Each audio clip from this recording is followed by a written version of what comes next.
تو یہ سوال اٹھایا مفسرین نے کہ ان بچیوں سے کیوں پوچھا جا رہا ہے، ان کے ظالم باپوں سے کیوں نہیں پوچھا جا رہا؟ تو جواب یہ دیا کہ بیٹیوں کا قتل اتنا گھنونا جرم ہے کہ اللہ تعالیٰ ان ظالم باپوں سے بات کرنا بھی گوارا نہیں کرتا، وہ اس قابل بھی نہیں ہے کہ ان سے خطاب عتاب بھی کیا جائے، اس لیے کہا ان کو جا رہا ہے اور جھڑکا ان کو جا رہا ہے۔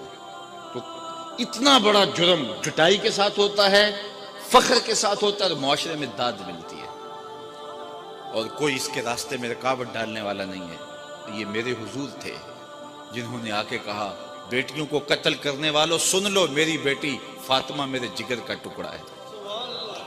اس کو صرف ہم کلمہ محبت کے مزاج میں لیتے ہیں، ذرا اس پہلو پہ بھی غور کیجیے۔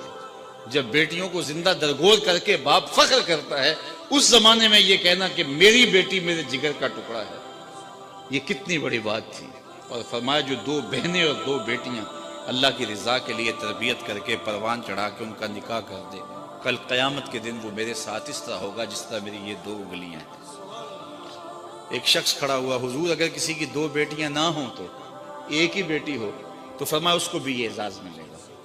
تو کہاں بیٹیاں زندہ درگور کی جا رہی ہیں، اور کہا جس کی ایک بیٹی ہے وہ آرزو کر رہا ہے کاش کہ میری بھی دو بیٹیاں ہوتی۔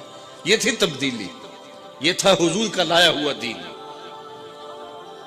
میں وہاں گجرانوالہ مارکیٹ میں گزر رہا تھا تو میں ایک بوڑھے شخص کو دیکھا کہ اس نے اپنی کمر پہ بوریاں لادی تھیں اور چل رہا تھا۔ میری شناسائی تھی تو میں نے روک کے پوچھا کہ آپ اس بڑھاپے میں کام چھوڑ کیوں نہیں دیتے؟ تو اس کی آنکھوں میں نمی آ گئی اور ایسے اس نے انگلی اٹھائی، اور آج تک وہ اس کا انداز مجھے بھولتا نہیں ہے۔ اس نے کہا کہ جناب میری ایک بیٹی رہتی ہے جس کی میں نے ابھی شادی کرنی ہے۔ تو میں سوچنے لگا کہ یہ باپ تو زندہ درگور کرتا تھا، اور آج یہ بڑھاپے کے باوجود اپنی کمر پہ بوریاں لاد رہا ہے کہ میں نے بیٹی کی شادی کر دی تھی۔ یہ بھائی تو قتل کر دیتا تھا کل میرا کوئی بہنوئی نہ کہلائے، اور آج وہ فیکٹری میں اوور ٹائم لگا رہا ہے، پردیس کاٹ رہا ہے، دکھ برداشت کر رہا ہے، میں بہنوں کے ہاتھ پیلے کرنے ہیں۔ تو ان کے سینے میں یہ پیار کس نے لکھ دیا؟ جواب ایک ہی آئے گا، میلاد والے نبی نے۔ اب کوئی شخص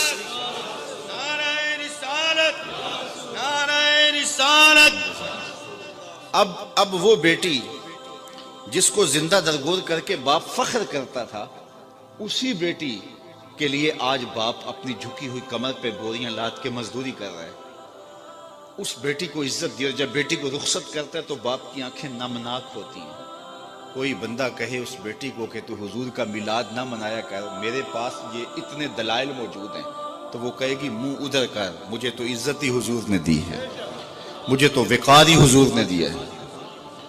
مولانا ظفر علی خان بولے ہم جس میں بس رہے ہیں وہ دنیا تم ہی تو ہو، ہمارا تو سب کچھ ہے ہی حضور ہے، ایک تو ہی ہوتے ہیں میریاں آساں دا سہارا، دس کنوں کراں جے تینوں نہ کراں یاد۔ بہن کی آبرو نہیں تھی، حضور علیہ السلام حضرت شیمہ کے ساتھ جو پیار کی انوکھی داستان رقم کی، جب ان کے قبیلے کے لوگ پکڑے گئے اور وہ حاضر خدمت ہوئی اپنے لوگوں کو چھڑانے کے لیے، تو حضور استقبال کے لیے کھڑے ہو گئے، اور پھر حضور نے چند گھوڑے اور چند جوڑے دیے اور پوچھا کہ کدھر آئی ہو؟ تو انہوں نے کہا کہ اس مقصد کے لیے آئی ہوں۔ تو فرمایا تم نے ویسے پیغام بھیج دیا ہوتا۔ اللہ اکبر! تو یہ تھا حضور کا دیا ہوا دین۔ ستیلی ماں تو ترکے میں بٹتی تھی، یہ تو سارے جانتے ہیں، لیکن تاریخ عرب ہے کہ سکے تین بھائیوں نے اپنی سکی ماں کو 900 دراہم میں فروخت کر کے 300 درہم بانٹے تھے۔ یہ تاریخ ہے، لیکن میرے حضور نے جنت کھینچ کے ماں کے قدموں تلے رکھ دیں۔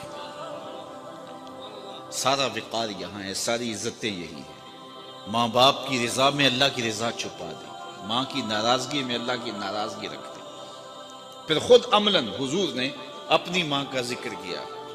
ایک دن حضور مسجد نبوی میں تشریف لائے، تا حد نظر صحابہ تھے، تو جو ہی حضور مصلی پہ آئے، عشاء کا وقت تھا، تو ادب سے کھڑے ہو گئے، بس آنکھیں نمناک ہو گئی، اور حضور علیہ السلام نے ایک ٹھنڈی آہ بھری اور روتے ہوئے کہا کاش آج میری ماں زندہ ہوتی۔ انسان نے دکھوں کا دور دیکھا ہو، بعد میں خوشحالیاں مل جائیں تو انسان آرزو کرتا ہے کہ میں نے دکھوں کا دور دیکھا اور میرے ماں باپ نے وہ زمانہ دیکھا، آج اگر میرے ماں باپ زندہ ہوتے تو میرے آنگن میں بہاریں بھی دیکھتے۔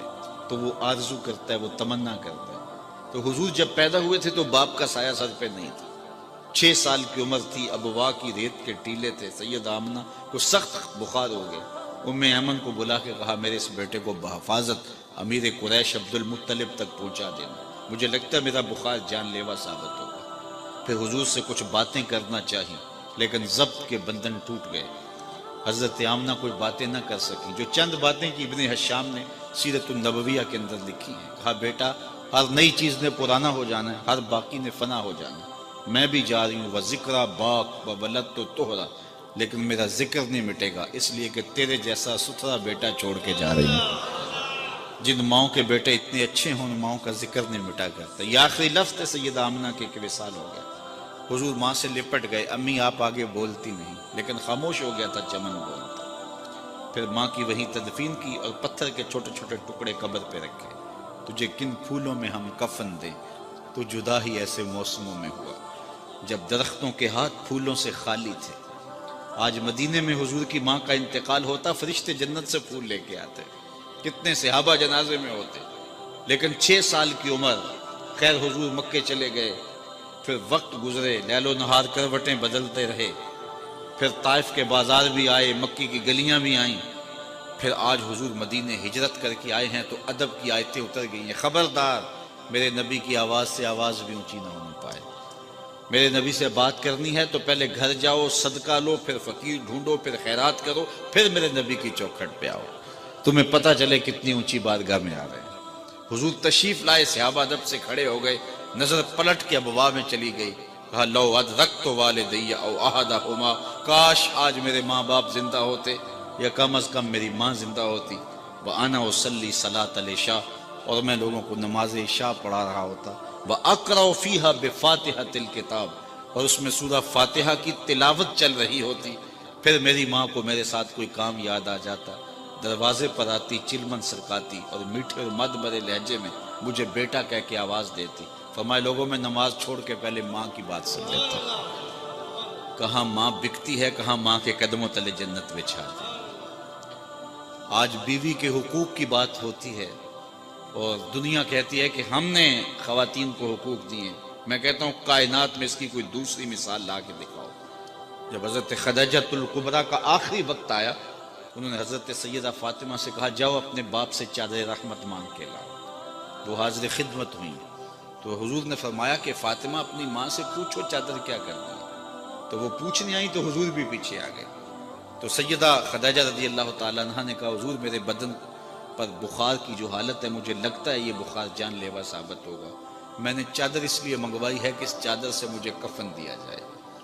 اندھیروں میں بیٹھ کے عقیدے نہ بنایا کرو، عقیدے وہی رکھا کرو جو نبی کے گھر والوں کے۔ سیدہ آمنہ کا عقیدہ یہ ہے کہ حضور کے بدن سے چھوئی ہوئی چادر کفن کے لیے مل جائے تو بخشش کی ضمانت ہے۔ تو کہا حضور میں چادر اس لیے مانگی، حضرت خدیجہ نے کہا اس لیے کہ اس چادر سے مجھے کفن دیا جائے۔ خیر حضور علیہ السلام کی آنکھوں میں آنسو آ گئے اور حضور نے جو جملے کہے، کائنات کی تاریخ میں ایسے جملے نہیں ملیں گے آپ۔ فرمایا خدیجہ تو نے چادر مانگی ہے، لو اردت جلدی لا آتیتک، اگر تو میری جلد بھی مانگتی وہ بھی اتار کے دے دیتا، کوئی لاؤ تو صحیح ایسی مثال۔